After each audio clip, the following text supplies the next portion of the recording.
Hello everybody, welcome back to Ray Jensen Radio Podcast. Thank you very much for tuning into the show today. Guest kita kali ini adalah bartender nomor 1 di Indonesia. Bukan gua doang yang bilang.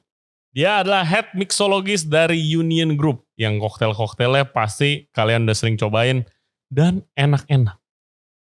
Namanya Kiki Mocha. Dia salah satu yang mulai gerakan koktail modern di Indonesia. Mungkin juga bisa dibilang kayak mixologis, yang artinya akan kita bahas nanti, itu dia salah satu yang pertama di Jakarta. Oke, kita ngobrolin banyak banget topik-topik mulai dari background dan karir dia, pasti kalian penasaran. Cara dia cari inspirasi untuk membuat signature koktail, dan juga cerita-cerita pengalaman dia yang gokil-gokil. Of course, karena kerjanya di bar, pasti seru. Oke, yang belum subscribe di Ray Jensen Radio, please do subscribe di YouTube channel kita dan follow kita di Apple Podcast, Spotify, Google Podcast, dan juga Anchor app. For further updates, please check out our Instagram at Ray Jensen Radio. Without further ado, please welcome Kiki Mocha. Enjoy the show.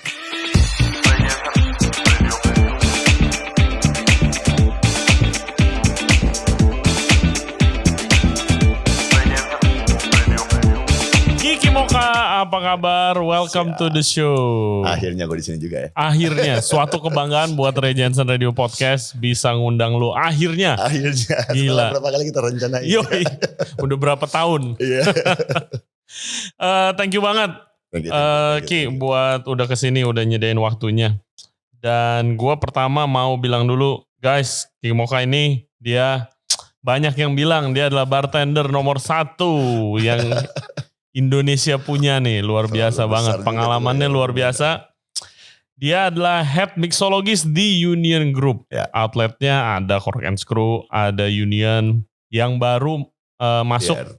Dan Pierre, ya kan Union baru masuk itu di Asia 50 Best Bar. Nanti kita akan ngomongin dan masih banyak lagi. Ya kalian Instagram aja deh, nanti gue kasih link. Outletnya banyak banget dan produknya selalu keren-keren. Kita akan belajar banyak banget nih tentang dunia bartending, mixologis, and cocktail. Siap. Oke, Mas Kiki, sekarang lagi sibuk apa nih? Kan baru ada PSBB lagi nih. Iya, aduh ampun gue. Dikasih angin segar doang bentaran, hajar lagi. Iya, kemarin dikit, spoi-spoi dikit lah tuh. Iya. Sempet dikit ya, udah pada naik ya. Iya, itu begitu deh. Kadang lagi sibuk itu, akhirnya gue dikasih panggung lah sama teman-teman yang which is selama ini ya gue di belakang panggung doang, training, bikin produk, konsepting, kayak misalnya di Roma ada Italian cocktail, Louis beda style, Union beda style, kayaknya. Setelah banyak koktail bar, akhirnya dibukain juga koktail bar. Amin. Congratulations. Yeah, thank you. Tapi PSBB lagi. Iya. Harus mau buka gak jadi. Aduh. Akhirnya sekarang kayak konsepnya nanti akan speakeasy bar atau? Bukan speakeasy, kayaknya trennya udah lewat lah. Lebih ke koktail bar aja sih. Lebih koktail bar kayaknya bisa lebih general. Selection kita punya whisky dan tequila juga variatif. Dan selalu tuh kita mau bikin satu hal yang berbeda karena koktail bar rata-rata boring. Oh iya. Terlalu apa ya? Ada beberapa kalau gue masuk, ya. Kalau yang terlalu crafted banget, kadang-kadang malah kaku gitu. Kalau gue kalau gue itu terlalu kaku. Gak bisa gue kayak bar kayak gitu bro. Bukan style lu. Bukan style gue banget. Jadi ya memang kita konsep yang ini dengan berbagai macam kepala, ada Bule, Upai, Erik, John. Kita mau bikin satu berbeda lah. Kita mau bikin lebih hore. Karena people come to the bar for a good time. Ya, good time. Relaxing lah. Ya kan, jadi maunya ke situ arahnya. Oke, mantap. Ya, congratulations dan sekali lagi congratulations Union bisa masuk. Sekarang ada di peringkat ke-33 di Asia 50 Best Bar. Naik peringkatnya. Gimana bisa masuk? Lu tahu gak sih? Apa lu udah ada gosip-gosip lu bakal masuk apa gimana? Enggak sih sebenarnya, jadi voter itu kan berbagai macam voter. Kita juga voter, gue juga voter lah dari beberapa orang. Jadi itu voternya ada beberapa di Indonesia dan di sana. Memang untuk dari masuk dapat recognition dulu aja itu prosesnya lama, kita traveling, datang ke acara-acara koktail dunia, itu buang duitnya lumayan banyak ke perusahaan.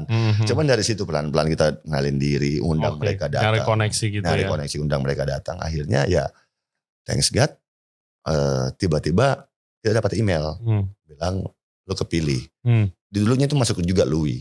Iya, gue inget tuh sempat masuk juga Louis sama Union masuk. Tapi zaman dulu di Indo belum tahu Asia 50 Best itu apa, ya kan? Ya. Masalahnya itu. Ini sudah tahun ke-5 kalau nggak salah. Tapi Union berentet masuk terus. Ada 1 kali kita skip. Akhirnya masuk lagi.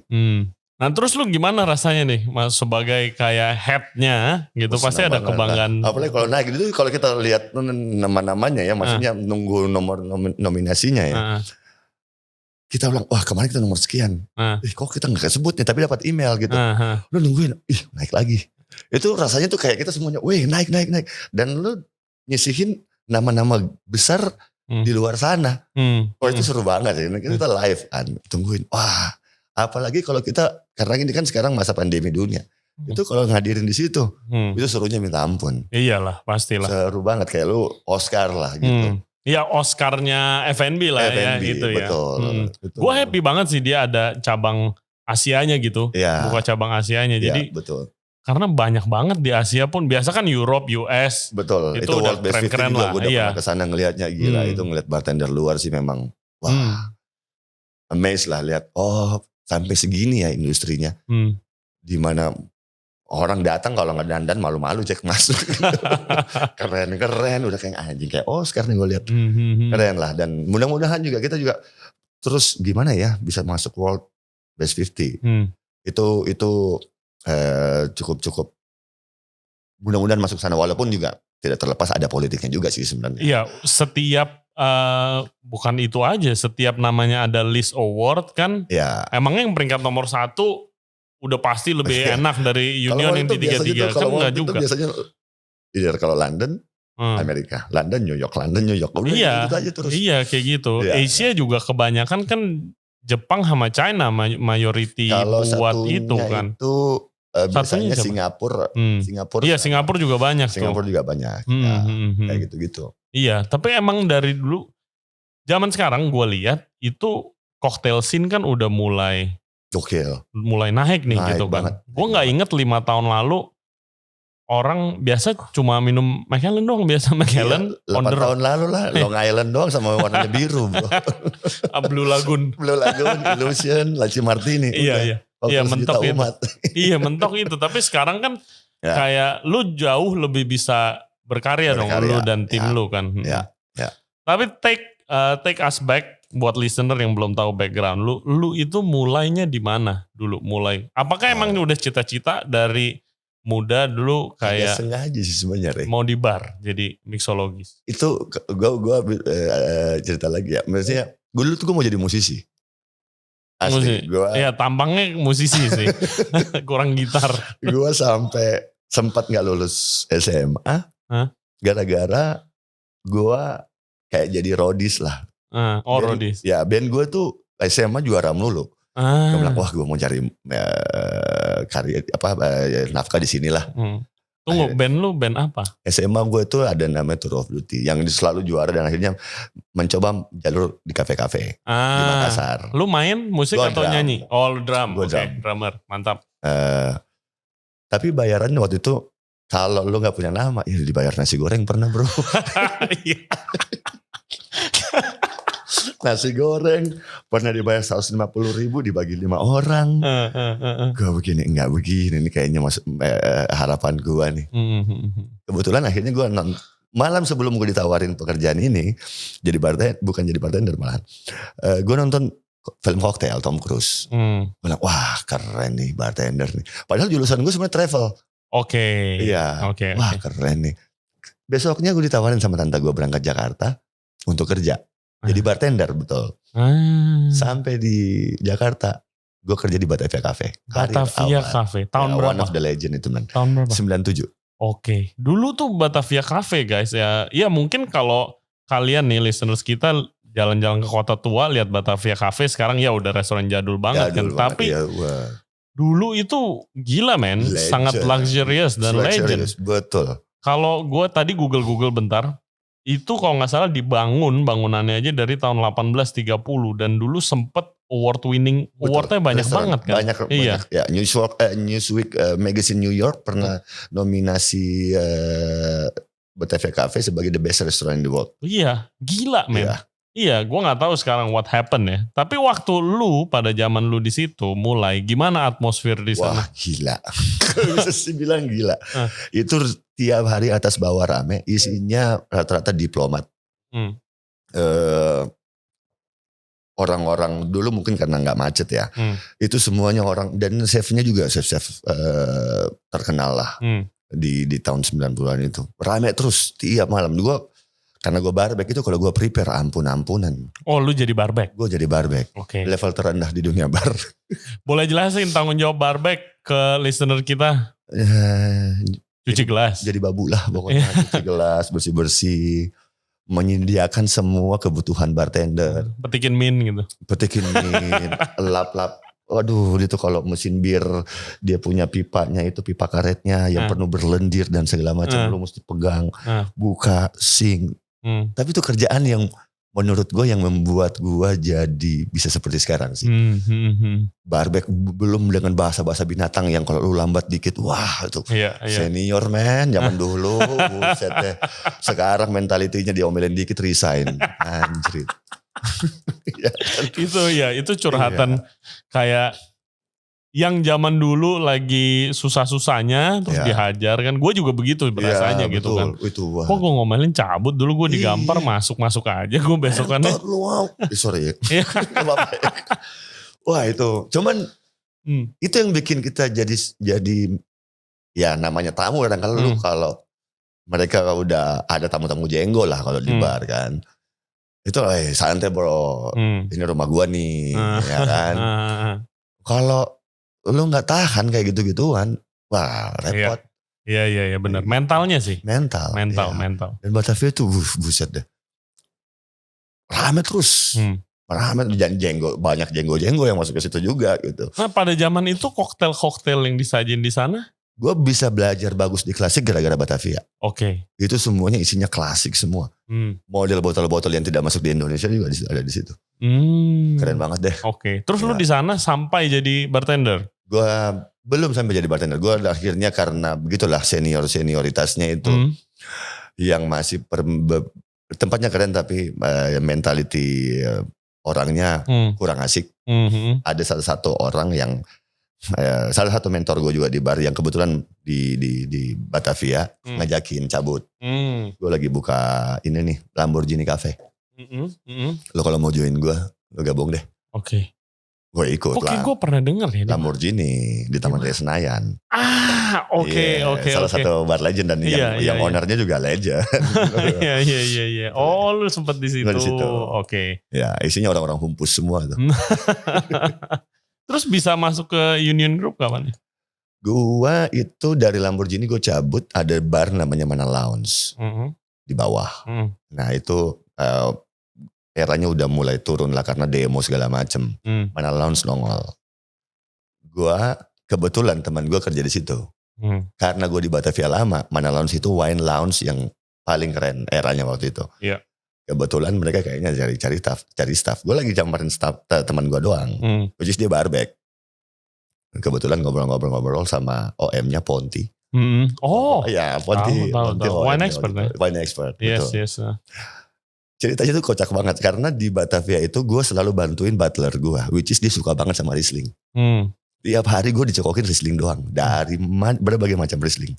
Kebetulan Ponti lagi minum wine. Oke. Oh lu dulu di Batavia? Iya. Ngerti wine dong? Ngerti pak. Ini wine-nya apa? Australian Riesling.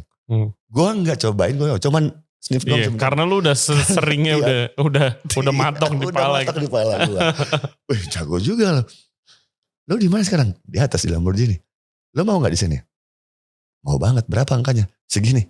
3 kali lipat di atas. Tempat gue. beneran nih, beneran. Ya udah deh, langsung gue pindah. Tunggu, ini atlet mana? Mana Lounge. Itu salah satunya ownernya gue sekarang. Itu yang gue ikut sampai sekarang dari tahun 2003. Salah satu ownernya Union Group. Oke. Ya still, gue selalu bilang sih, khususnya kalau ada orang Union kemari, Union Group is menurut gue is the best. Thank you. Buat dari orang-orangnya, owner-ownernya, cara ngerannya itu loh. Iya. Cara ngerannya bener-bener gimana ya? Luar biasa, is very smooth kalau bikin. Ada passionnya semuanya sih. Banyak orang bikin outlet yang kalau gue lihat cuman bisa bikin gitu. Iya, jalaninnya tuh yang itu susah. Dia. Outlet mah keren, banyak yang bisa bikin outlet keren, dekor bagus, konsep luar biasa. Iya. Tapi jalaninnya itu loh. Kita bilang itu kita keluarga Markum, bro. Itu semuanya tuh terlibat yang wah gitu. Dan penuh passion di dalamnya. Itu yang gue demen. Itu yang bikin gue sampai sekarang bisa bertahan karena itu. Iya, lu udah lama banget juga. Lama banget. Gue dari tahun 2003 sebenarnya. Jadi setelah Mana Lounge itu akhirnya Mana Lounge sudah gak ada, pecah, Opco pecah. Akhirnya gue ditarik ke Kodel. Kodel. Oh, oke. Itu sebelum ada Union Group. Iya, tahu tuh gue. Gue di situ. Akhirnya kan ada Opco, terus Opco ini udah pecah. Akhirnya karena gue lebih banyak ikut terlibat sama namanya Michael. Yang mau kemana, mau ikut Opco-nya atau ke gue? Gue ikut lu aja deh, Beh. Karena ya how they treat us is like family, not as a worker. Itu yang gue demen. Dan itu bertahan juga. Dan kita juga nelurin sama membawa bagaimana gue memperlakukan staff gue juga. You're a family. Lo aset gitu. Iya. Itu dia key-nya. Ya, kayak key-nya. Banyak, ini menurut gue ya, banyak grup F&B di Jakarta yang gue tahu itu kadang tidak melihat orang sebagai aset. Betul. Kadang-kadang aset itu ya barang. Gitu. Betul. Orang bukan sebagai aset. Padahal paling penting aset di sebuah restoran atau bar.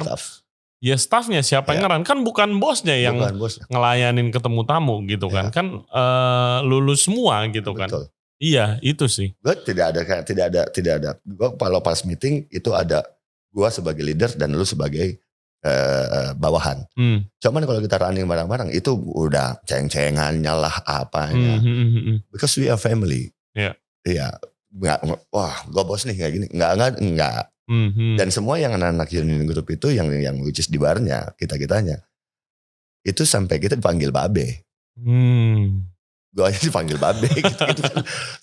Satu istilah yang udah lu kayak dianggap orang tua, bener gitu. Iya. Senior lah gitu. Ya, lu mau kemana sih? Gini. Jangan salah langkah apa. Gue nggak pernah tahan anak-anak gue kalau mau cabut. Cuman kasih pandangan. Kalau lu di sana, lu cuman dilebihin sekian ratus ribu. Nanti passion lu berkurang segala macam. Iya. Gue mau ke hotel gue begini-begini karena. Oh ya, cabut. Tapi kalau lu masih passion, masih butuh gemblengan segala macam, nggak usah kemana-mana, sini aja dulu. Iya. Emangnya ada yang cabut? Katanya udah. Tempat banyak di hijack juga. Iya, kalau di hijack beda. Ya, kan tapi biasanya kalau udah nyangkut di Union mah udah selesai. Biasanya udah ya di situ. Beda-beda orang kan. Kalau kita juga makan mengangkat orang karena prestasi. Ada malah beberapa staff yang tidak ada background sama sekali. Dulunya anak bangket, lu tahu sendiri kalau hotel man tidak ada. Lama diangkatnya. Begitu udah interview, lu bagian apa dulunya? Bangket Pak. Wah tukang sulap dong lo. Iya kan? Iya. Apa tukang juga bisa lah. Berapa lama? 6 tahun. Terus gitu-gitu doang. Iya. Oke. Yang penting lu kerja keras ya. Gue cuman butuh lu giat. Iya. Dia giat, gue cuman kasih kisi-kisi doang. Lu hafalin semuanya display.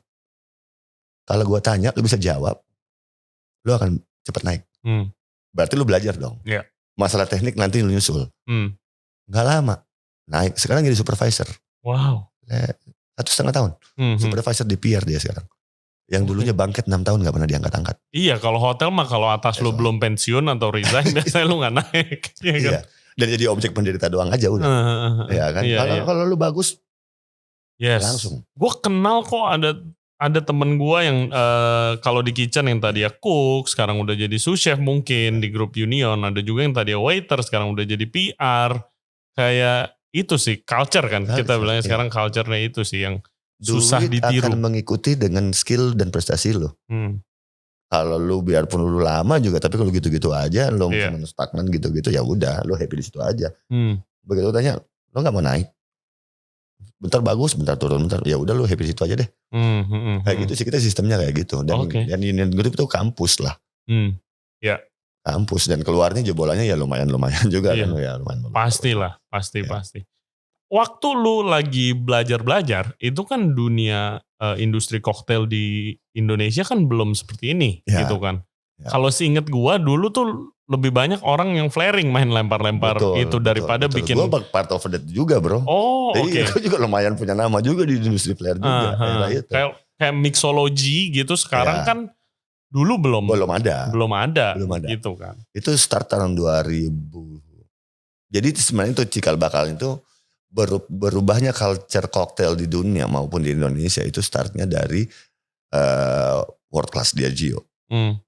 Di mana gue salah satu wakilnya untuk dikirim keluar. Iya, sejak lu dikirim kan. Baru tuh kenal mixology. Gue sebenarnya udah mulai berubah koktailnya itu sebelum gue join ke situ. Pas buka Sirka sama Kasa waktu itu. Itu koktail udah mulai kita main-mainin. Martini karena kesukaan Martininya Dharma Wangsa. Ya itu tempat legend tuh. Betul. Perubahan koktail itu sebenarnya startnya dari era itulah. Kalau nggak salah 2005 itu. Udah mulai berubah. Dragonfly dengan stick, kita bilang stick drink, jadi buah-buahan, ada passion fruit buah dicampur. Nah itu berubah tuh culture. Dari yang kalau zamannya eranya hard rock sama Planet Hollywood, jok to jok, dari pojok ke pojok. Semuanya masuk di dalam situ aja. Mau warnanya butek, mau warnanya yang penting kencang aja. Iya, gue inget, gue tuh lihat lu, itu pertama kali gue lihat lu tuh di majalah. Di majalah, terus ada title-nya Mixologist Indonesia gitu. Gua don't even know Mixologist itu apa. Itu sebenarnya tren doang, nama doang sih. Gitu kan. Gue kayak, wow. Koktail tapi pakai bahan-bahan yang bahan makanan juga bahan makanan juga. Itu memang trennya dari luar lah, gastronomi style lah, apa segala macam. Karena pas gue di sana itu, wah gue kenapa gue bisa lolos mewakili Indonesia? Karena kategori itu masih belum banyak waktu itu. Dia masih berputar antara klasik, which is gue jebolan dari Batavia, dan itu klasik semua isinya. Gue sering baca buku, masih gue ingat ada beberapa buku Bargo tuh Mr. Boston. Setiap koktail tuh ada historinya kan. Ya pasti. Begitu gue ikut kompetisi itu, gue naik terus. Dan akhirnya gue wakilin. Begitu gue lihat di sana, wah buset deh. Nah itu gue lihat koktail pertama kali, gue bilang gue gak akan menang. Tapi yang penting gue curi ide lo. Gue lihat semua lu yang pemain-pemain dunia main. Dan gak akan gue bawa ke Indonesia. Untuk ngegedein culture-nya. Iya. Itu semua waktu gue di sana bro. Itu orang... Gue cuma ngeliat mereka di buku, ini juri-jurinya tuh legend-legend semua kan. Anak-anak yang lain tuh pada belajar di dalam. Gue cuma, bentaran. Itu tiap malam jurinya ada di bar minum. Gue ketemu legend yang super-super idol gue. Minum-minum di bar sama semuanya sponsor-sponsor. Anak-anak di dalam di kamar belajar. Gue datang ke situ. Iya. Gue bilang besok ya adalah besok gitu.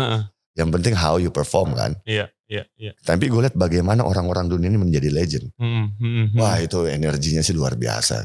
Iya itu dia, itu penting tuh kita bahas tuh. Betul. Soalnya kayak biasanya orang, misalnya gue sering ditanya nih. Apa sih pentingnya, kan gue dulu sering intern ke luar negeri. Gue intern berapa minggu. Nah itu sebenarnya bukan buat belajar resep. Bukan buat belajar resep, teknik atau apapun. Tapi kayak lu lihat apa yang bikin mereka jadi oke banget. Oke banget. Iya. Betul. Bagaimana energinya dia. Gue ngelihat bagaimana seorang Del De Groff sama Salvatore Calabresi ya. Ini dia siapa tuh mereka? Del De Groff ini yang bikin ngetop lagi Cosmopolitan. Di New York itu ada namanya Rainbow Room yang which is itu legend banget kan. Dan itu mereka koktail guru lah yang udah tua lah segala macem, yang udah di bar-bar terkenal dunia gitu. Tapi bagaimana dia bersikap, bagaimana gue bilang, pantesan lo kayak begini nih. Ada lagi namanya dia pernah salah satu gue bilang mentor gue juga lah. bagaimana dia main itu Eric Lawrence. Sangat-sangat gentleman style. Dia head bartendernya Savoy London. Pernah datang training kita juga lah di Louis. Bagaimana energinya keluar, dia ngomong sama orang, dia cuma bikin koktail biasa lah menurut gua. Cuman bagaimana dia entertain orang, wah itu gokil. Iya, karena koktail kan bukan cuma minuman, tapi lu interaksi pembawaan diri lu, iya kan? Itu yang tadi gua bilang, kita mau buka bar itu, membawa energi yang berbeda. Iya. Karena bar itu kayak gua guest shift lah ya.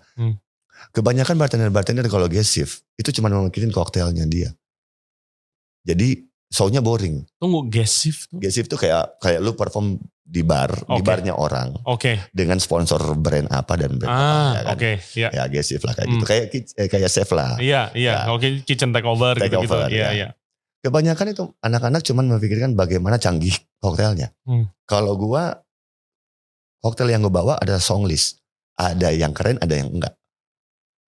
Anak-anak yang bantuin gua di bar adalah personil band gue.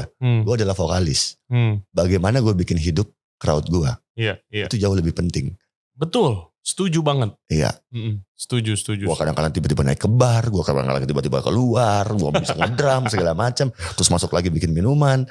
Jadi sesuai man. Gue ini yang dibutuhin bar itu sebenarnya. Wah gokil loh. Dan itu sebenarnya orang ke bar kan mau happy. Nanti baru bilang, Ki ini apaan sih? Lu bikin apaan sih? Nanti baru ada wow faktor di. Kayak sebenarnya simpel banget itu Cotton Candy yang sempat booming banget. Cotton Candy Cosmopolitan gue aja sekarang melihat koktail itu malas banget. Ya. Tapi itu booming banget. 800 gelas sebulan. Gila. Intinya gak sengaja. Gue ke ambasador. Itu kebetulan Sex and the City mau rilis. Anak gue makan Cotton Candy. Gue makan. Ini kan gula. Ngefloss pada saat kena cairan. Di Cosita Cocktail ada gula. Ini kalau gue bikin ini keren nih. Akhirnya gue coba order. Kebetulan banget. Kayaknya Cosmopolitan aja deh. Warnanya pink lucu-lucu gitu. Oh gitu ceritanya. Ide itu kan kadang-kadang tiba-tiba muncul. Secara tiba-tiba kan. Gue kasih coba tamu. Kebetulan dia juga public figure. Coba di koktail gue nih. Cek. Sugar syrup. Di Cita Cocktail ada sugar syrup. Sugar syrupnya gue ganti sama itu. Cotton Candy. Terus gue tuang. Iki bagus banget. Booming. Ketemu sama tim marketing. Kita bikinin aja yuk. Sex in the City. Baik. Cotton Candy. Flossnya kita langsung boomingin. Ketemu dengan marketing yang tepat. Pasangin ide yang tepat. Booming. Iya. Itu guys jadi sejarahnya Cotton Candy Cosmopolitan. Iya. Dan di copy sama hampir semua bar di Jakarta. Ini lagi. Aduh, ini lagi. Iya benar. Oh gitu sejarahnya. Iya. Dan itu gila sih itu. Dan lu one of the most successful cocktail di, menurut gua itu Public Enemy number 1 juga kan. Nah, kalau itu ceritanya gimana? Negroni. Iya Negroni. Negroni kita yang ngetopin pertama kali. Udah pasti. Gue ingat banget gue pulang dari India tuh. Itu semua bartender di luar minum Negroni. Gue bilang, ini koktail ada dari dulu. Gue tahu ini. Gue gak pernah minum. Orang-orang minum Bloody Mary. Gue aja kalau orang datang ke bar gue tuh, orang Indonesia minum Bloody Mary. Lo yakin mau minum Bloody Mary? Gue gak suka banget loh Bloody Mary gue. Gue gak demen. Begitu eranya berubah. Bloody Mary tuh enak banget. Asal tahu caranya. Ternyata memang selama ini kan kita belum, yang masih klasik doang gitu. Iya. Itu Campari dulu kalau gue mau inventory. Itu tidak pernah berubah isinya. Jadi kalau gue inventory stock take. Iya. Gak usah dilihat botolnya yang sama kayak kemarin gitu doang. Campari. Yang sekarang rebutan. Iya. Itu kita yang pertama kali.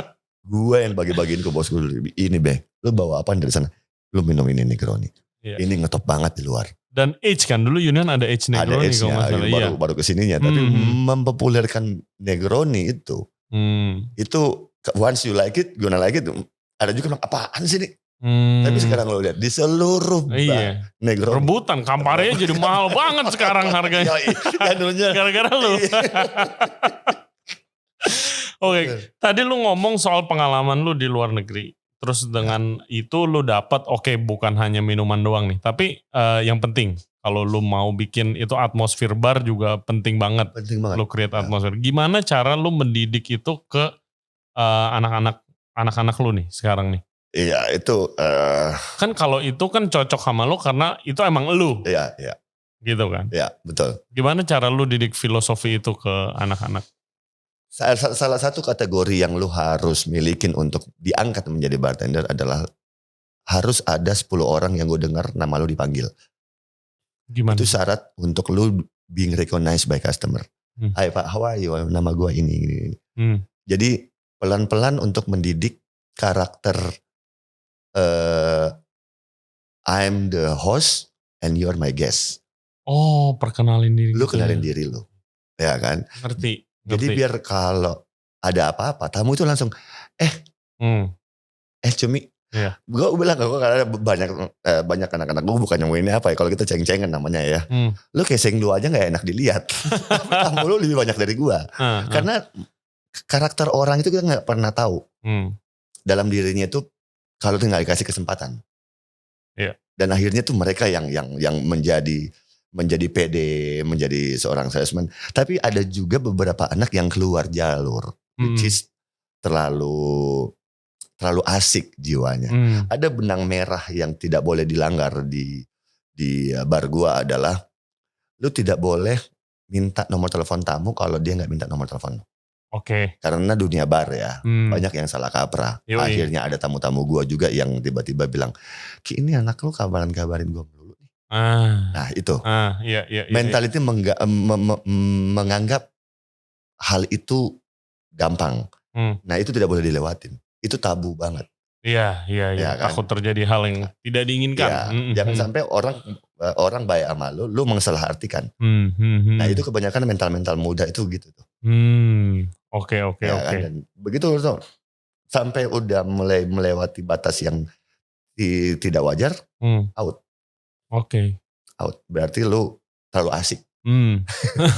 Lu terlalu asik orangnya. Itu gak boleh melanggar etika. Dan lu juga, gue nonton interesting video waktu gue lagi stalking lu di internet. Lu ngomongin tentang bedanya mixologis sama bartender. Lu bilang kayak ya mixologis tuh tukang jamu juga bisa. Betul. Juga mixologis katanya gitu. Ini dilema juga bagus juga kalau banyak yang nonton ya. Yang menjadi momok bagi bartender era sekarang. Mixologis itu is just given name by coincidence ya. Iya, nama doang. Nama doang yang tidak ada di struktur dunia bartending. Gue kadang-kadang karena waktu itu keren, itunya masih head mixologist. Gue masih mau dibilang head bartender bro. Gue happy di belakang bar recik minuman. Mixologist, DJ is a mixologist. Tukang jamu nge-mix berbagai macam bahan. Iya. Is a mixologist, a chef is a mixologist. Iya, yang nge-mix. Iya, yang penting nge-mix gitu kan. Nah, sebenarnya itu tren doang waktu itu yang dibikin, akhirnya jadi booming banget. Karena kalau gue interview staff gitu, mixologist. Oh, oke. Gue minta sama lo 30 klasik, terserah gue kasih waktu lo segini.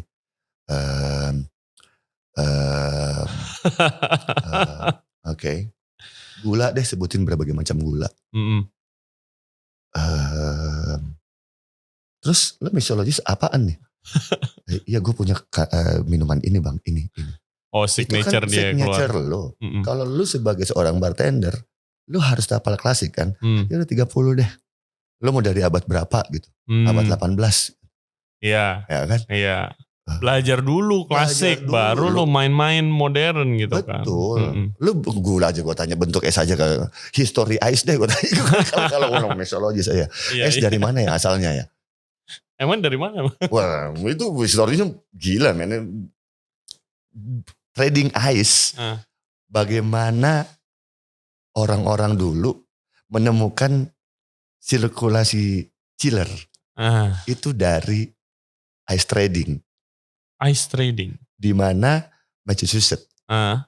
Massachusetts. Yeah. Itu kan dulu tuh kapal-kapal diisi sama ice untuk traveling ke seluruh dunia. Sebagai untuk bikin tahan daging apa. Iya, ikan. Buah-buahan. Itu awalnya dari situ tuh. Jadi ice block dipotong-potong di danau-danau Amerika. Iya. Ya Massachusetts salah satunya. Itu dimasukin ke dalam kapal, disusun, terus dikasih sama serbuk gergaji. Itu kalau lu lihat orang-orang, ada yang masih orang-orang Amerika dulu, itu masih ada nyimpan ais. Pakai serbuk gergaji. Jadi begitu musim panas, dia nggak cepat leleh. Oke, sekarang gue tahu. Dulu gue pernah dikasih tahu sama temen gue orang South Amerika. Dia bilang nyimpen es itu dijerami kalau dia. Iya, dijerami biar nggak cepet leleh. Oke. Wow, baru tahu gue. Demen nih gue sejarah-sejarah. Misologis gue bilang, gue tanya sejarah masih gula. Itu ya nanti bilang, belajarlah klasik itu udah paling bener. Kayak di kitchen lah. Lu klasik dulu. Baru abis itu lu main-main terserah deh. Iya, berbaikin teknik shaking lu. Lu kerja di dalam bar atau di luar. Lu pakai es mesin apa. Es lu silinder atau cube. Karena mesinnya es itu beda-beda keluarannya. Ada merek tertentu. Yang mana gue pernah ke bar nih, gue dapat namanya Flaky Ice, yang kalau di supermarket itu yang buat taruh ikan. Begitu gosek baru masuk dapat bar di luar lagi. Mati gue nih. Ampun, ada lagi satu merek tertentu yang cube tapi cube-nya kecil banget. Gue begini, gak ada es lain lagi. Gak ada bang, ini doang. Mati gue. Iya, es batu juga penting banget. Itu akan menjadikan koktail lo eksekusinya itu bagus atau enggak. Perform di Bali, esnya itu mati nggak lo? Barnya di luar lagi. Kalau hotel udah disiapin dari bang, ininya udah siap ya. Udah, esnya udah disiapin juga tuh. Kalau tahu yang kayak yang gede itu kan, begitu gue dorong, mati gue esnya begini. Nah itu tidak detail, maksudnya banyak yang tidak tahu itu kan. Dan itu gue penting banget. Iya. Dan lu juga sering lu tuh sering ngiter-ngiter untuk kayak bar takeover. Anggapannya kayak pop-up event lah gitu kan. It's good to see. Biasanya grup besar itu gak ngasih loh kalau lu. That's what I like from my boss. Iya, takutnya rahasia perusahaan keluar gitu kan. Iya, tapi lu itu justru gue lihat lu di support. Iya. Ayo sering-sering lo nampang tempat lain. Ada trainingan yang gue dapat dari Michael Callahan. Salah satu yang gue bilang, wah lu buka wacana gue banget gitu. Kalau gue perform di barnya orang, belum tentu gue kan membawa resipi itu hampir semua sama lah. Iya. Tapi kita menularkan energi dan membawa nama baik perusahaan. Yang akhirnya begitu kita perform yang bagus, nama perusahaan juga akan naik. Betul. Jangan melihat dari sisi bahwa kita bawa nama perusahaan. Gue tidak consulting. Bos gue itu memberikan gue kesempatan consult juga, tapi tidak di Jakarta. Banyak banget gue tolak bro, itu duit banget. Ya udah pastilah. Banyak banget. Namanya konsultan mah. Gue gak bisa itu segala macam. Iya. Bahkan itu Fairmont pertama kali. Gue dapat email dari London. Untuk bantuin Fairmont. Oke. Tapi ada union. Iya. Sebelahan bro. Sebelahan juga. Makanya gue bilang gak bisa. Thank you very much for your offer. Bla bla bla bla. Iya. Iya tapi bagus sih. Maksud gue. Ya itu tadi. Gue nih ya, gue orang F&B, gue lihat union, gue respect banget, bukan karena outletnya keren, outletnya rame, outletnya makanannya enak, tapi the way kayak culture company-nya, gue paling respect. Bukan berarti gue gak respect sama yang lain, tapi kayak betul. culture company-nya itu yang masih respect. Ada beberapa grup yang gak kasih podcast bro, staffnya gak kasih podcast. Iya, ada beberapa grup yang bawa podcast gak dikasih.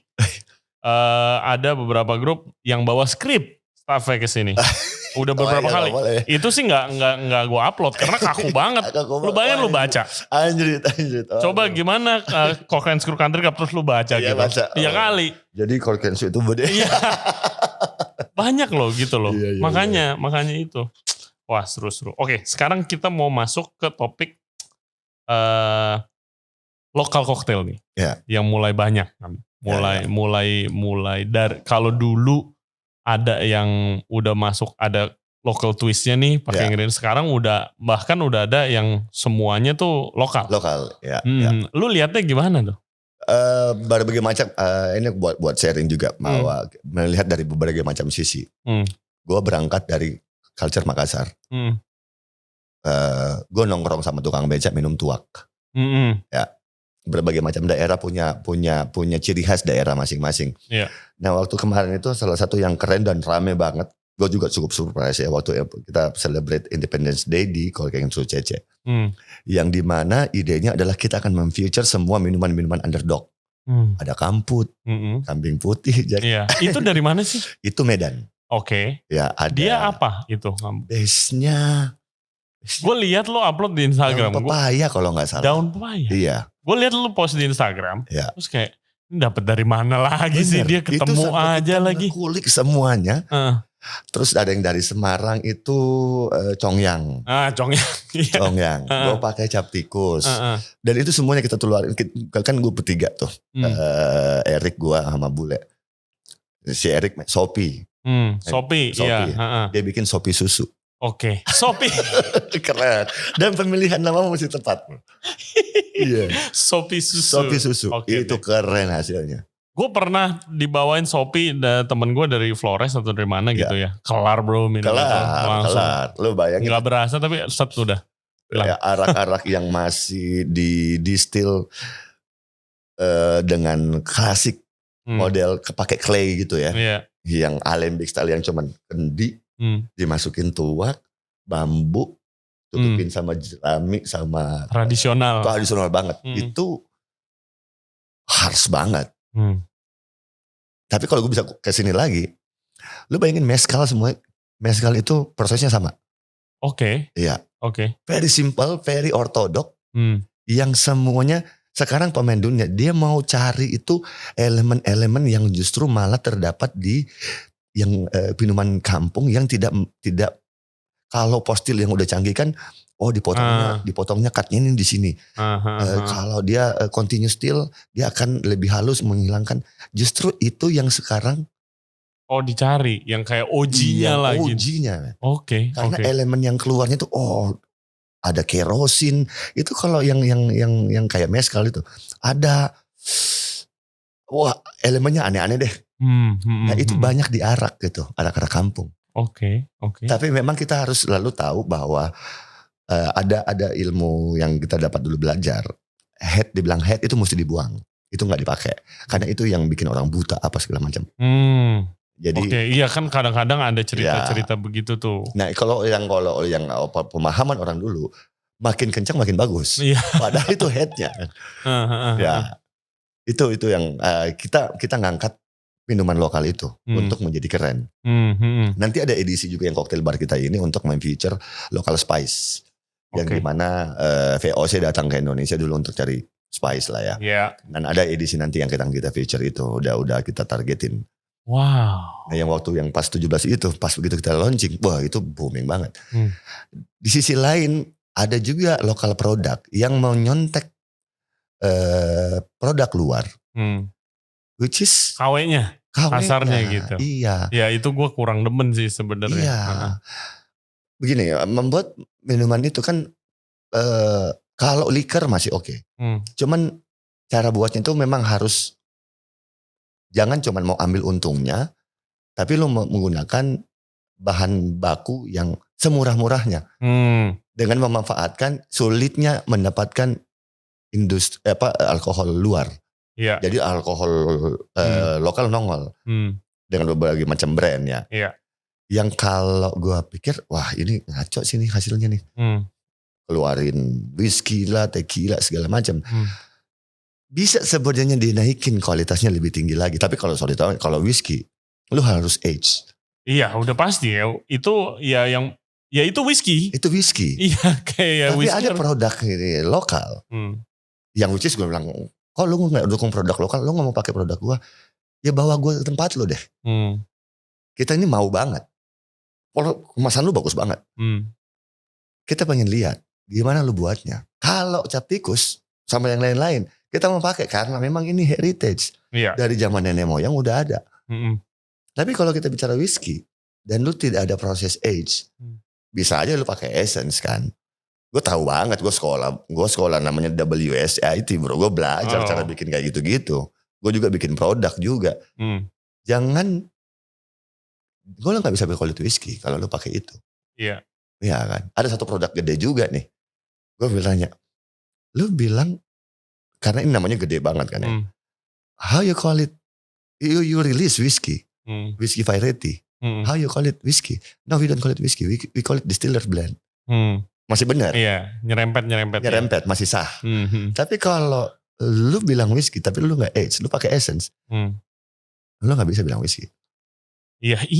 Iya kan? Jadi yang lu tadi tanyain, gue sangat-sangat support produk lokal. Dan itu seru banget untuk dikulik. Iya. Bener. Market gimana? Kayak jangan ngomongin yang tiruan deh ya. Ngomongin yang tadi lu pakai kayak Kamput, Shopee gitu. Market nerimanya gimana? Itu rame banget loh. Itu ini yakin Kamput, Shopee, dan mereka berasal dari daerah situ. Gila, ini bokap gue zaman dulu sama nenek-nenek gue minumnya ini nih. Komennya berbagai macam komen yang masuk yang excited. Yang dulunya kita pandang enteng sama itu barang. Iya. Underestimate. Dengan kecanggihan kita, dengan kecanggihan otak kita rubah, kita twist menjadi keren. Itu hasilnya bagus banget. Gue bikin cap tikus itu bikin woku.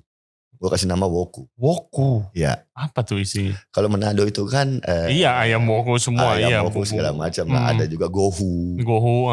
Jadi sebenarnya itu gue pakai pineapple, kaffir lime, cabe segala macam. Gue kasih cap tikus. Oke. Gue pakai air gohunya lah. Asem apa. Seru jadinya. Iya. Wow. Iya, jadi lu dapat inspirasi dari mana sih? Apa aja, jadi kita mau ngangkat apa, kayak misalnya gue mau cap tikus. Seingat gue dulu gue pernah makan gohu nih. Airnya tuh asam-asam pedes gitu, enak banget. Nah itunya gue bawa gitu. Dengan mengambil namanya. Erik beda lagi stylenya. Tape, dia air itu lo minum. Kayak kalau zaman dulu lah, nyokap bikin tape. Itu tanpa kita tahu ini kan fermentasi kan. Yes. Dan kita waktu kecil suka banget minum tuh airnya tuh. Anget-anget gimana gitu. Iya. Dari kecil itu udah alkohol. Dari kecil ternyata. Kayak gitu. Oke. Seru itu produk lokal. Nah ini outlet baru lu nih udah boleh di sounding belum nih? Udah bisa. Cuman memang harusnya kita udah ready banget.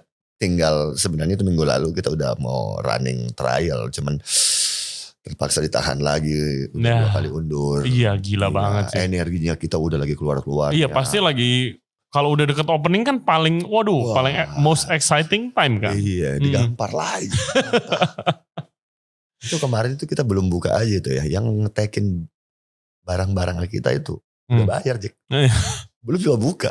Udah ada income-nya aja. Gue bilang, wah seru responnya sangat-sangat luar biasa lah. Mudah-mudahan.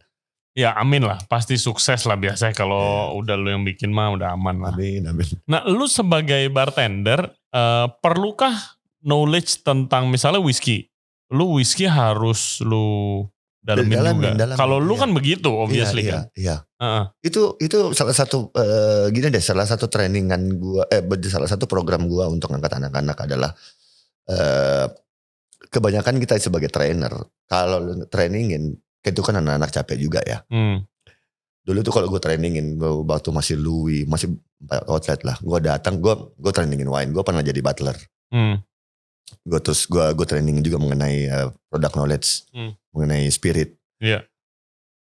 Gue karena memang darah party kali ya, pulang masih party, terus tiba-tiba datang siang-siang.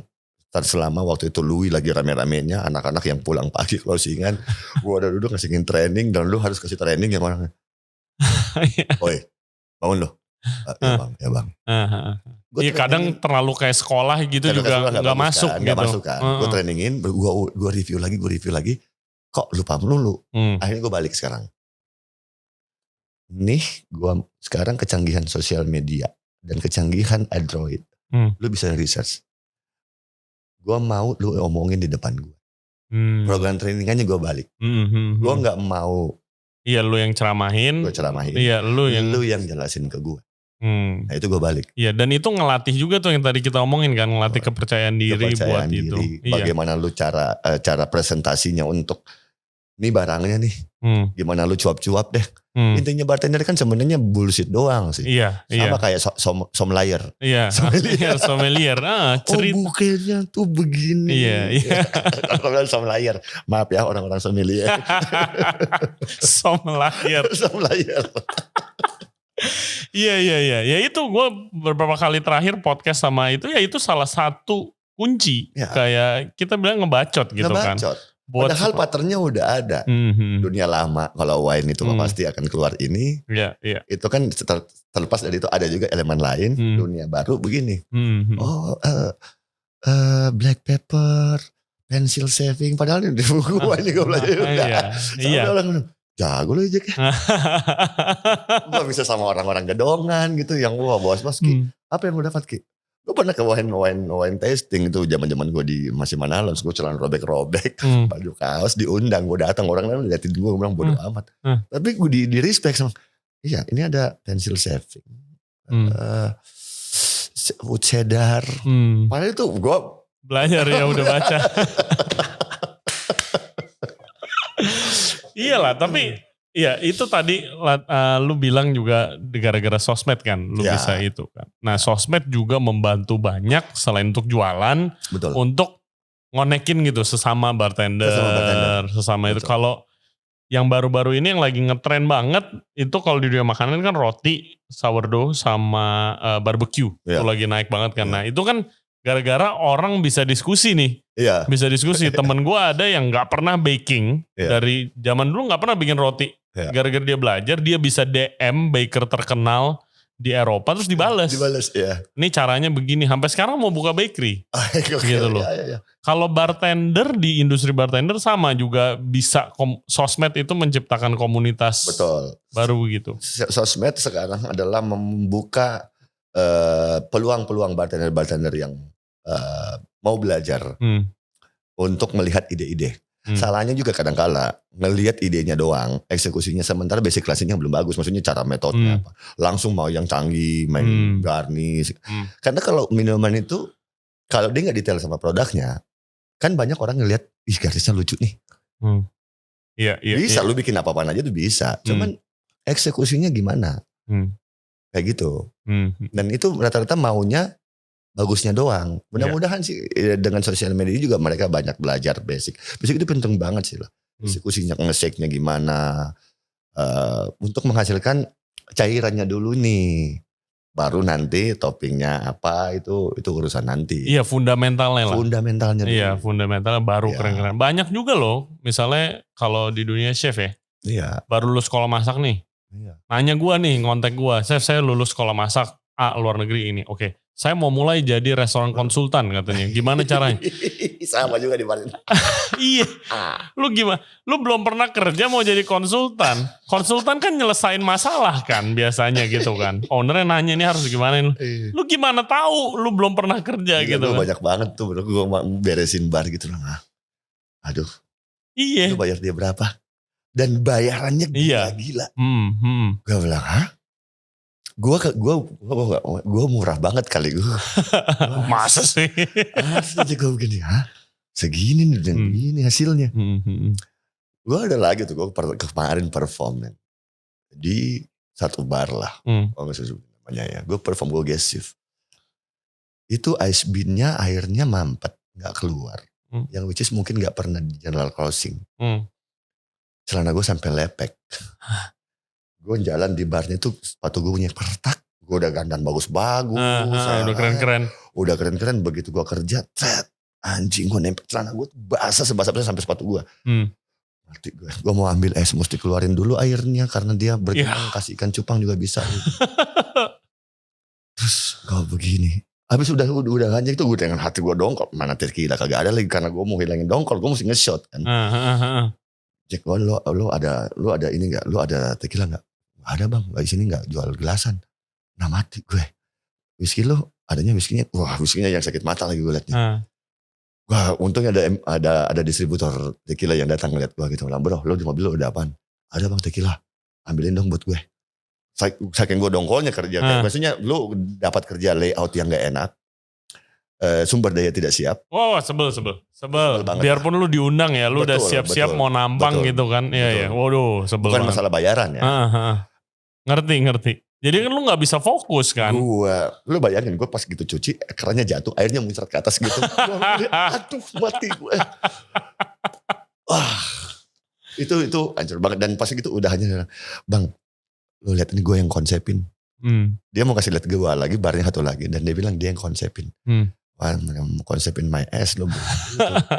Itu hal simpel banget. Tuh sink lu gak pernah bersihin ya. Iya. Lu gak pernah bersihin bar lu bilang lu konsepin. Gue bilang ampun mentalitinya. Ya itu kadang-kadang gitu. Yang kayak begitulah. Yang lu gak pernah, lu belum saatnya lah. Iya. Kasarnya belum saatnya. Ya di Jakarta kan sayangnya yang mau buka restoran atau bar banyak banget nih. Banyak banget. Jadi dan kayak banyak konsultan. Yang baru, salah satunya sekolah bar. Yang tidak ngajarin materinya, gue tahu banget kayak gimana. Mengorbankan orang-orang yang lagi nyari duit. Yang mau sekolah bartender. Dan mereka bayar. Iya. Mereka cuma tidak dikasih materi yang jelas. Tidak dikasih schedule yang jelas. Gue tuh sedih banget. Gue pernah marah-marah di itu teman gue yang punya. Gue pernah marah-marah. Gue bilang jangan lu lupa kacang dengan kulitnya. Lu dulu dari bawah.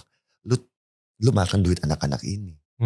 Iya. Yang mau gede, mau loncat di industri ini. Iya, mau bener-bener belajar dengan gitu menabung, datang dari kampung.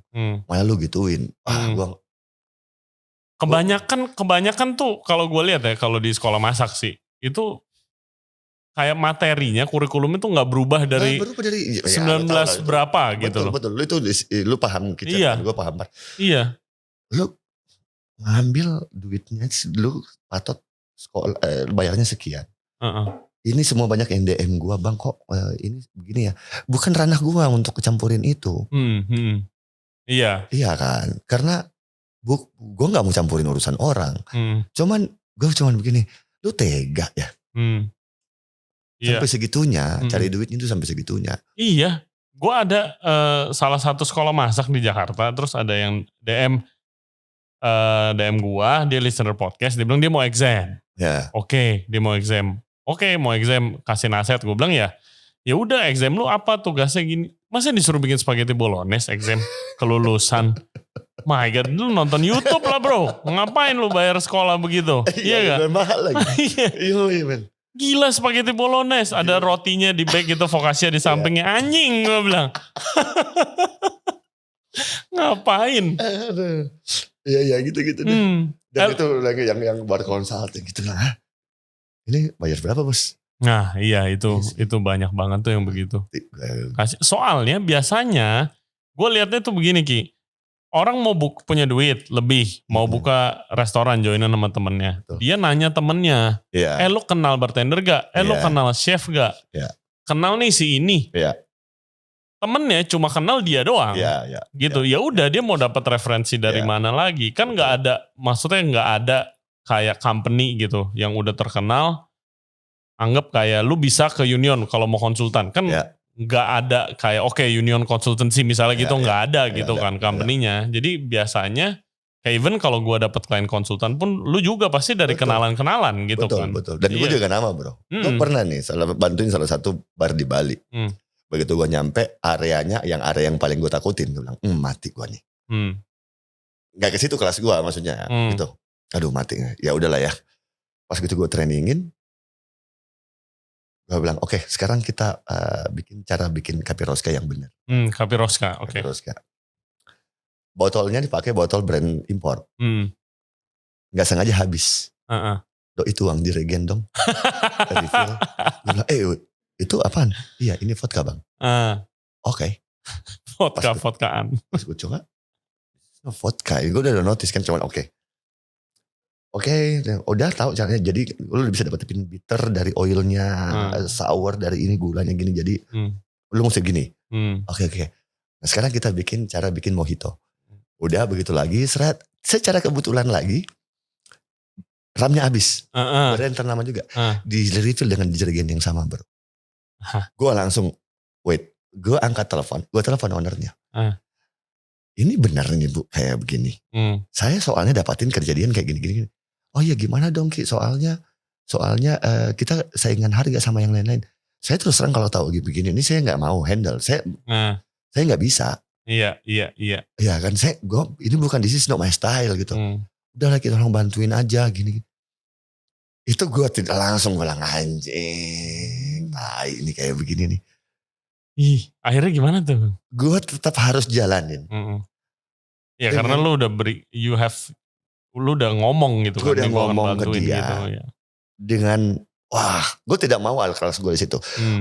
Siapa sih yang tidak senang duit bro? Semua orang senang duit. Cuman kita harus ada tanggung jawab untuk. Gue senang gedein culture. Gue senang banget mendidik orang gitu. Cuman kalau menipu market yang dia bayar seharga segini, gue nggak bisa. Dan bukan ciri khas. Bukan ciri khas culture group yang gedein gue. Iya betul. Ya, betul mendingan banget. Tidak ada barang itu daripada kita adain. Tapi KW ya. Iya benar. Banyak lah tamu-tamu bilang ini asli gak nih, apalagi lu dapetin tamu India. Dia bawa botol sendiri. Iya. Sorry. Iya. Ya emang begitu. Mau gimana lagi, emang begitu. Biasanya udah BM bawa botol sendiri lagi. Dengan alasan kayak begitu. Kayak banget gue tidak menjual barang KW. Kadang-kadang jempol sekali waktu gue bilang, ini bukan, sorry bro. Ada cukainya bro, cukai gue jualan cukai dulu. Gila lu 500 perak satu gini, kayak perangko gini. Iya kadang ada cukainya. Ya elah bikin kayak begitu doang gampang banget. Lu umur berapa lu, gue udah jualan itu umur.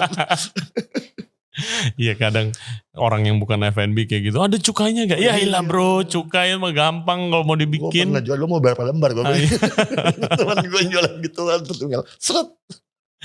Nah ngomongin soal perizinan nih. Kemarin kan sempat waktu PSBB, itu kan outlet-outlet khususnya outlet bar pada jual take away nih. Betul. Ya karena gimana? Tutup jam 7. Betul. Harus take away only. Ya bar gimana gitu kan. Ya. Nah terus kemarin kan sempat ada kasus tuh. Yang akhirnya sekarang jarang banget gue lihat. Jarang banget ya. Bahkan yang masih jalan pun biasanya Instagramnya udah di private. Iya. Betul. Nah lu kena juga maksudnya itu imbas ya. Kena imbasnya. Itu gue ingat banget, itu gue baru pulang Roma buka. Itu PSBB ya. PSBB pertama. Gue langsung nge-link sama teman-teman di luar. Gue kan cukup akrab sama teman-teman link di luar nih. Gue tanya karena kita pertama kali banget.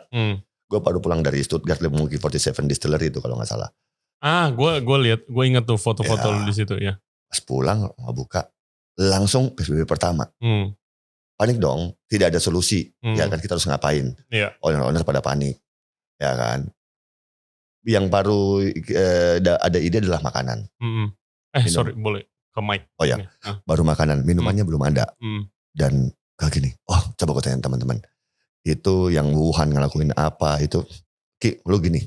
Akhirnya udah kita bikin delivery. Jalan, sangat-sangat membantu. Iya dong, pasti. Sangat-sangat membantu, alhamdulillah. Nah terjadilah kejadian itu. Yang akhirnya dipukul rata tidak boleh. Iya. Ya kan. Dan akhirnya kita setengah mati banget. Sebab itu sangat yang membantu untuk kita bayar gaji karyawan. Iya, dan pada saat itu lupain profit lah. Lupain profit. Bayar dulu deh. Iya, buka dulu gitu kan. Buka dulu, bayar dulu nih. Kita udah gak enak banget. Kita udah kekat orang-orang gitu. Yang juga butuh makan, kasih keluarganya. Dan kita cuma bisa bertahan dari makanan itu. Cuma bisa bayar mungkin sekian persen gaji orang dapur lah atau apa. Iya. Minumannya bagaimana security dan segala macam. Dan tidak boleh. Nah itu sempat gue bertanya alasannya apa gitu. Iya gue penasaran makanya gue nanya. Menurut dari departemen ini, ya nggak tahu bea cukai atau apa gue lupa. Kalau udah menyangkut label, lo nge-labelin, lo nggak bisa. Ini koktail yang kita kemas dari bahan-bahan yang udah membayar cukai. Iya dong. Bener kan? Yes. Yang diracik menjadi satu karya koktail produk yang gitu. Kita kemas karena COVID tidak boleh minum di bar, kita kirim ke rumahnya dia. Kita nggak pakai label, kita cuma pakai ingredient label. Apa bedanya sama makanan yang diracik dari berbagai macam spice daging import Iya. diramu menjadi satu, dikemas Iya. sama kan. Kenapa minuman dibedain? Menurut gua gak make sense. Gue juga gak make sense. government tidak membantu, tidak ada bantuan yang konkret terhadap industri yang lagi struggling ini, yang menyumbangkan sangat-sangat banyak pajak. Iya. Yes. Dan lu melarang ide-ide yang kita canangkan untuk survival. kita survive gitu. Iya. Iya. Lu cuman bisa bilang ini nggak bisa, ini nggak bisa. Kenapa? Lu kasih kita solusi dong. Gue sampai sempat itu gue posting, gue tag Ibu Sri Mulyani, apa segala macam. Lu lihatlah di mana letak ininya biar kita ikutin. Iya. Iya kan? Iya. Kalau gue potong. Kalau lu racik kan nggak boleh nih, ya kan? Tapi kalau misalnya botol, lu jual botol boleh. Makanya. Apa beda? Iya. Apa bedanya? Iya. Gitu. Di government kita tuh gue nggak tahu pola pikirnya di mana. Ini udah kita bayar pajak, cuman pola jualannya berbeda. Pola menjualannya menjadi medsos. Karena kita tidak boleh jualan langsung dong. Iya. Iya. Iya kan? Tapi kenapa nggak boleh untuk minuman doang ini? Apakah itu memang negara ini abu-abu? Tidak boleh hitam, tidak boleh putih. Biar abu-abu, biar bisa biasa lalu tahu sendiri kan.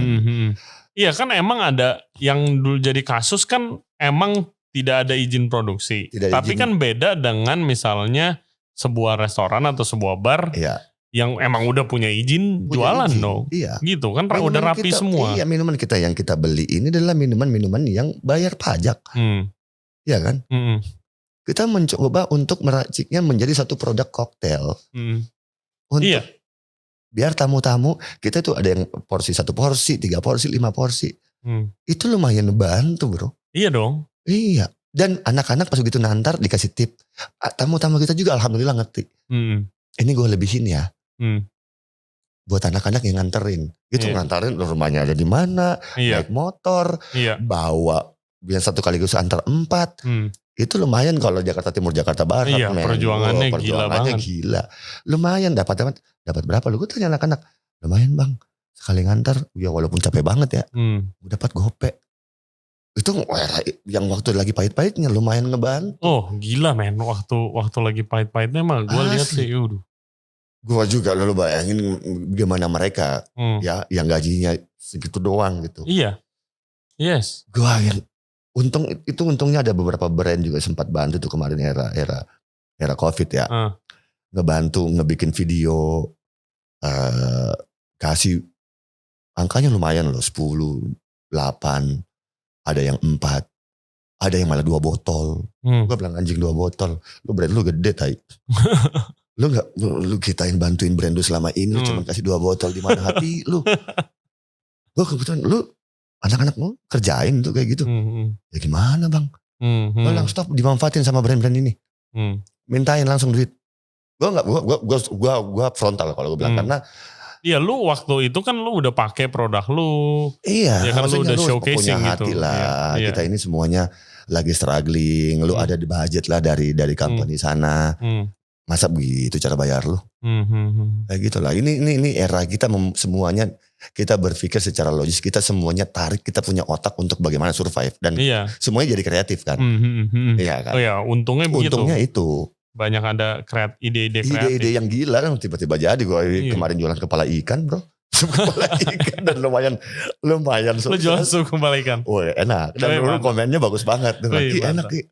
Bos gue juga kemarin order. Widih. Gue bilang harus ada sampingan lah. Ya kan? Iya sementara buat. Gue sih masa bodoh gue masuk ke pasar. Teman gue bar manajer Alila jualan susu kurma. Restoran bar manajer di Bali teman gue ini jualan arak dan si Jinggo. But lo nggak ada malu, ngapain malu? Exactly. Banyak yang kayak aduh masa gue jualan ini sih. Iya lo gue nggak minta duit dari lo. Ya kalau lo bilang lo kok jualan ini bodo amat. Betul. Kalau nggak lo kasih duitnya sendiri. Lo kasih duit gue mau udah kalau komen deh. Ya kan. Dan itu. Gue jualan bakmi. Buat komplek gue. Iya. Gue jual bakmi. Lumayan loh, ada 50 pembeli, 50 gerobak tuh berapa juta dolar masuk bulan.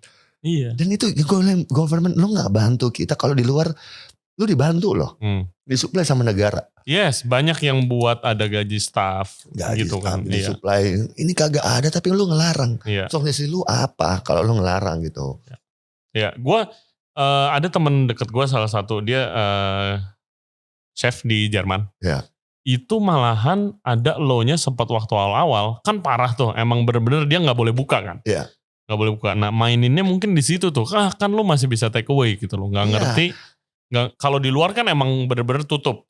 Nah tapi ada law, hukum baru, landlord gak boleh nagih tahun itu. Kalau landlord nagih sewa, laporin. Bilang gitu. Nah itu kan fair. Gitu loh. Kalau di sini mainin ya gue lihat tuh kayak, kan lu masih boleh buka. Iya. Dia bilang itu loh, kan lu masih boleh buka. Ya tapi kan gak semua konsep, jangankan bar ya, restoran aja gak, ada beberapa restoran yang makanannya sulit buat di take away. Menurut lu gak ada yang minta duit di belakang-belakang juga? Iya udah pasti ada. Menurut lu gak ada setoran-setoran di belakang juga? Iya kali ada, yang mana mungkin gak ada sih. Ini kita Indonesia bro. Wah kaget itu, kita diatur dilarang buka sampai jam segini, tapi yang setorannya gede bisa buka sampai jam sekian. Halo? Iya kan? Iya gila, waktu zaman dulu bar gue ada sebulan omset gue 1,8 juta. Anjing gue kayak ini gimana yang gue mau bayar staff ya? Dan mau bayar staff gimana? Pencitraan di sosial media governmentnya gila banget sih. Kita ini struggling banget men, gila. Dan ini baru lagi, jadi gue kita minta tolong yang fair. Siapapun yang mendengar yang fair. Kita akan nurutin tapi asal ada solusinya. Solusinya apa gitu. Iya gitu loh. Jangan cuma ngelarang doang. Ini wah, restoran di luar itu bukan yang staffnya cuma 4 orang, 5 orang, yang multitasking. Ini kita Indonesia yang puluhan orang, tempat kecil aja puluhan orang. Iya, betul kan. Dan ya gue sering banget personal diajak meeting kita meeting untuk cari solusi nih. Ada orang government. Gue udah 3 kali meeting. Tapi nggak ada ini. Solusi ada, tapi dijalanin apa nggak? Beda cerita lagi. Iya. Ada banyak banget. Gue ketawa-ketawa aja. Bisa sampai pagi ngomongin itu. Iya benar. Dan karena saking gregetnya, saking tidak fairnya. Greget lah. Greget banget gue. Di saat lagi udah mulai mending kalau gue ya. Betul. Industri ini lagi maju-majunya, lagi keren-kerennya. Dan kalian semua yang pemangku kebijakan selalu mengunjungi restoran-restoran yang lagi keren-keren ini. Bikin dong satu keputusan yang konkret, yang keren buat kita-kitanya ini biar negara ini lebih maju lagi gitu. Betul, ya kan? Betul. Ini lagi chef lagi keren-kerennya, karya. Wah. Ini. Yoi. Lagi F&B lagi seru banget. Lagi seru banget mestinya. Lagi seru banget. Langsung timbul apa ya, jenis genre baru di mana yang tidak kalah lah sama orang-orang lokal lah. Muncul juga untuk produk-produk lokal yang bilang ini nih. Iya. Keren lah, lagi seru-serunya anak-anak yang wah boleh ini sekarang. Tapi begitu mentok.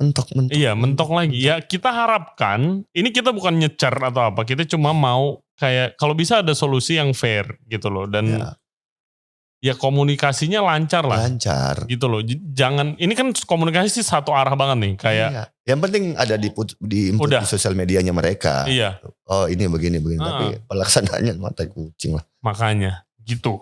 Iya, capek ngomong itu. Oke. Sebagai penutup, gue ada game nih. Kita ada segmen namanya You Better Know It. Jadi gue akan tanya pertanyaan yang lu udah pasti tahu jawabannya. Ya. Lu boleh pas, tapi kita appreciate your answer. Ya. Oke. What makes a good bartender? Learning by doing. Learning by doing. Jadi lu lebih pentingin experience daripada knowledge. Biarpun knowledge lu research mulu ya. Iya. Tapi experience lebih experience dari bawah kan, experience dari dulu dari cuci gelas apa segala macam sampai terus learning by doing. Kalau knowledge lu bisa cari di mana aja. Siap. Bartender hero siapa lo? Bartender hero. Wah, bartender hero ya. Bartender hero ya oke. Pak Haji Mami. Pak Haji Mami. Yang udah meninggal lah. Yang akhirnya menurut gue ada satu karyanya yang ngetop sampai sekarang. Satu doang klasik hotel Indonesia, Peletok. Wow. Ya, Hotel Indonesia. Itu karya beliau? Karya beliau. Lu name it, gak ada klasik hotel Indonesia. Letok doang. Dari Sabang sampai Merauke ada barnya, ada koktelnya dia. Iya. Wow. Gila. Iya. Udah meninggal ya? Udah meninggal. Wah, saya gak bisa podcast. Gue udah pernah ketemu Kayak gimana dia? Ceritanya bagaimana Peletok itu nongol. Pak Soekarno yang intiin. Bikin satu karya yang disuka sama tamu-tamu gue. Tapi ciri khas lokal. Dia orang Betawi, dia bikin Peletok versi bir. Vodka. Bir kan disuka sama semua orang kan. Iya. Vodka, kontru, bir, lime juice. Dan masih lumayan laku loh itu. Iya, sampai sekarang ada aja. Barunya ya. Dari Sabang sampai Merauke ada bar, ada Peletok. Gila, itu luar biasa. Jadi the hero buat gue. Oke. What's the best advice you ever got? Jadilah ilmu padi, makin berisi makin menunduk. Oke, kalau worst advice you ever got? Worst advice? Aduh, apa ya worst advice yang... Udahlah bro, cuekin aja. Oke. Wah, gak bisa. Best cocktail yang lu pernah minum? Best cocktail yang pernah minum itu relatif. Cuman cukup satu yang karyanya itu ada namanya... siapa sih bartendernya? BR Eksekutif Hong Kong. Yang bikin dry martini di barnya. Itu yang orang Indo bukan di Hong Kong? Bukan. Oh bukan. Oh oke. Ya, salah satunya ya dia base ke cocktail. Cuman waktu itu menurut gue bagaimana dia melukiskan elemen yang ada di dalam situ. Dia gabungin dua macam gin, vermouthnya dipisah. Dia bilang, tunggu ini cocktail tapi dipisah? Dry martini. Oke. Dia bikin dry martininya, kan kalau dry martini vermouthnya biasanya digabung. Iya dong. Iya. Ini vermouthnya dipisah. Oh oke. Tapi begitu minum, sekarang bayangin lo di kebun bunga. Keluar dari nosing lo adalah elderflower, lavender, rosemary. Oke, sekarang coba minum vermouthnya. Gue minum vermouthnya. 1, 2, 3, all that on your nose and your imagine is gone. 1, 2, 3, basil is coming out now in your nose. Oh dibacain gitu? Dibacain gitu Jack. Anjing. Kok gini. Tai. Nah itu iya, itu contoh juga ya pasti juga ada hubungannya dengan cara dia ngomong ya, cara dia eksekusi gitu. Dia paham apa yang dia buat. Dan salah satunya lagi tuh ya itu satu manusia gila, satu itu Agung. Iya. Orang gila. Lu pasti kenal dong. Tahu sahabat gue lah. Kita gede bareng lah. Oke. Tapi memang dia orang gila dari dulu. Dari zamannya flaring gue sama-sama dia. Dia masih junior gue dikit lah. Oke. Kita pulang masuk kerja, dia masih latihan sampai jam 2 malam. Begitu dia ikut kompetisi, juara 1 langsung. Itu orang gila. Kalau dekat lo orang gila, Agung. Coba kasih tahu tentang Agung Prabowo ya, namanya ke listener kita yang belum tahu mungkin. Iya, dia anak Indonesia yang sempat mengalami era gede flaring. Terus dia juga salah satu yang bikin gini koktel juga lah. Karya-karyanya dia dulu yang masih di Hotel Mandarin. Terus akhirnya dia sebenarnya training kalau gak salah waktu itu dia ke Hong Kong training. Terus dia ikut kompetisi juara 1. Akhirnya Mandarin Oriental Hong Kong tahan dia untuk tetap stay. Dan akhirnya dia terus ngulik jadi gue ngelihat orang legend ya. Gue jalan sama dia. Semua orang angkat tangan ya. Itu gue ada di World Best 50. Aku yang orang-orang idolain. Dan dia yang memang ya itu salah satu yang gue pernah bilangin gue dapat wejangan jadilah ilmu padi makin berisi makin menunduk. Gue bilangin dia juga. Dan dia tetap humble sampai sekarang. Dia tetap jadi yang dirinya dia tanpa harus yang ini gue nih. Iya. Oke. Itu. Luar biasa. He's fucking smart. Luar biasa. Pastinya. Gue kalau minta resipi dari semua selebriti bartender yang gue agung-agungin ya. Minta resipinya. Paling banyak 3 lembar bro. Itu semua koktel 4-5. Dia satu lembar koktelnya dia aja 4 lembar. Kalau dia. Wah gila. Lu bikin makalah atau bikin resipi? Biar lu belajar bro. Itu gue bingung lihat dia punya itu sih. Anjir. Gue tanya asisten partner gue. Ngerti gak? Anjir bang apaan sih nih? Nah. Gong. Permudah dikit dong. Dia suka gitu kayak gitu. Dia gue tahu dia suka banget ngerjain. Tapi memang kita juga jadi belajar dari situ. Weh, lu gampangin dikit, kenapa? Gue bilang, biar lu belajar bro. Ini aja belajar, gue masih bingung lu bikin apa. Akhirnya gue bilang, lu bawa semua dari sana. Antar gue jemput lu di bandara. Oke. He's a legend juga. Luar biasa. Nanti suruh dengerin dong podcast. Siapa tahu nanti gue ngobrol sama dia suatu saat. Oke, yang terakhir, target kedepannya apa nih, Kiki Mocha nih? Lu sekarang udah ada panggung nih sekarang, betul. Bentar lagi buka. Cita-cita gue yang gak kesampaian sampai sekarang adalah gue mau pengen bikin cocktail festival. Oh, that will be super fun. Udah gue ngomong sama importer, sebenarnya mereka juga mau. Ini sebenarnya kalau mudah-mudahan juga ini bisa dilihat sama para bos-bos importer ya. Mumpung keadaan Bali kayak gini, kalau memang jadi realisasi ini, gue bisa, gue tahu gemenang emasnya gitu. Gue udah ngomong sama mereka, cuman ya eksekusi itu susah gitu. Gue butuh IO, idenya di kepala gue nih. Kalau bayangin kalau kita bikin di Bali nih cocktail festival, itu keren banget bro. Dan tidak ada di dunia bikin cocktail festival di Tropical Island. Oke. Biasanya cocktail festival tuh itu di London. Kayak gimana tapi isinya cocktail festival? Itu kayak, lo bayangin kalau FHT nih ya. Itu acaranya kan boring banget. Gitu aja. Gitu-gitu aja kan. Iya. Gue sih langsung nyamperin importir minum. Beneran. Kalau enggak mau ngapain? Nih gue bilang, mudah-mudahan mereka dengar nih. Ini kalau lu importir sudah ngelenturin dana untuk sewa acara itu MM-an. Iya, mahal banget. Mahal banget. Kalau di Kemayoran itu booth alkohol itu ramenya terakhir. Iya. Lu tau gak isinya apa?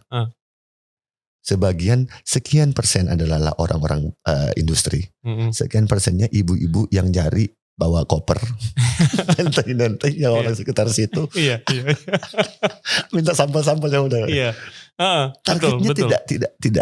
tidak kena gitu menurut gue. Exactly. Karena dari tahun ke tahun. Ya. Karena gue males ngiterin yang dunia makanannya. Gue langsung ke minuman. Ya orangnya dia aja. Dia lagi.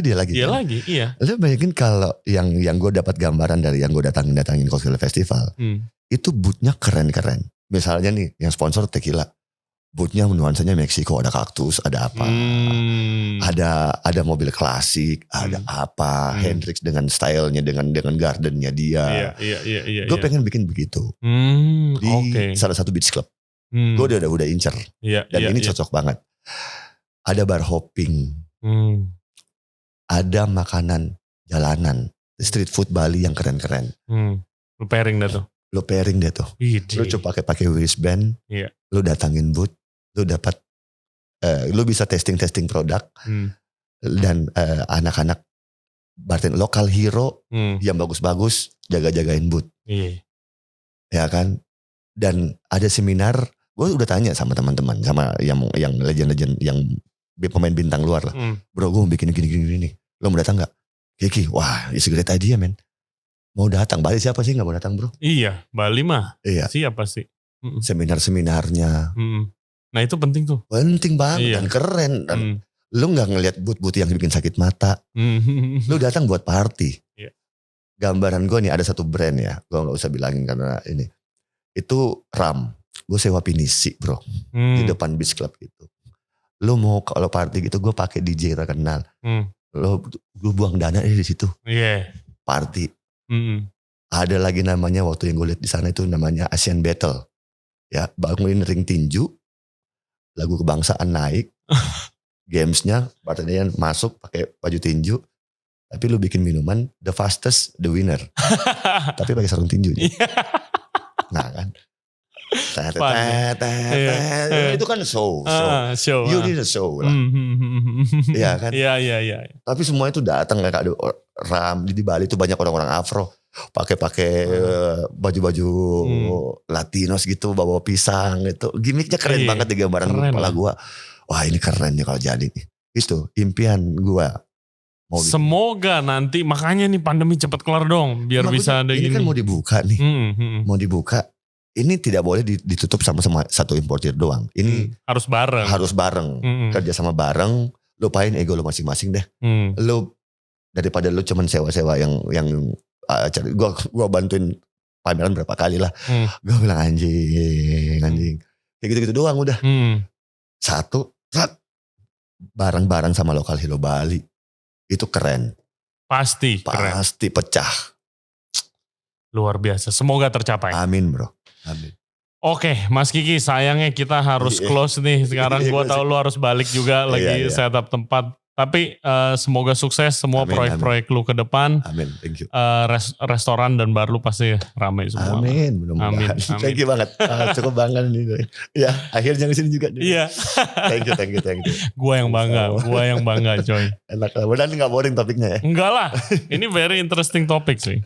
Oke, thank you banget ya guys udah listen to our episode of the podcast. Dan juga yang udah nonton di YouTube. Jangan lupa yang belum subscribe di YouTube channel Ray Jensen Radio. Dan juga kita ada di Spotify, Apple Podcast, Google Podcast, dan Anchor App. Kalau mau ngobrol-ngobrol sama Kiki Mocha, boleh DM di Instagram lo apa? Mocha Kiki. Mocha Kiki. Ya. Nanti kita tulis description-nya di bawah.